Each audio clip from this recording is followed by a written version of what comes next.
আবৃত্তি করছি অপেক্ষা, কবি আবু জাফর। অপেক্ষাকে আমি আজও ছাড়তে পারিনি। হ্যাঁ, অপেক্ষা। ভালোবাসার রক্তিম ধারালো স্নিগ্ধ ছোঁয়ায় হৃদয় থেকে এক এক করে ছেড়ে গেছে সব লোভ, হিংসা, ক্রোধ, অহংকার, স্বার্থপরতা, সব কিছু। কিন্তু অপেক্ষা, অপেক্ষা আমাকে আজও ছেড়ে যেতে দেয়নি। আমি ভালোবাসার জন্য সব কিছু ছেড়েছি, শুধু অপেক্ষা ছাড়া। অপেক্ষাকে আমি আজও হৃদয়ে গহীনতম অংশে বন্দি করে বেঁচে আছি।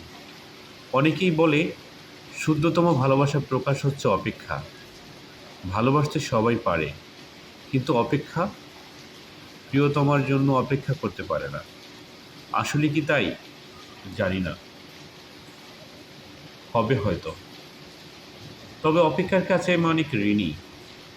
প্রিয়তমার জন্য অপেক্ষা আমি পাখির মতো সহজ হতে শিখিয়েছি, আকাশের মতো বিশাল হতে শিখেছি, ফুলের মতো স্নিগ্ধ সুন্দর হতে শিখেছি, সমুদ্রের নীল জলরাশির মতো গভীর হতে শিখেছি। শেষ পর্যন্ত অপেক্ষা আমাকে কবির মায়াবী অনাবদ্ধ ভুবনের কাছে নিয়ে গেছে।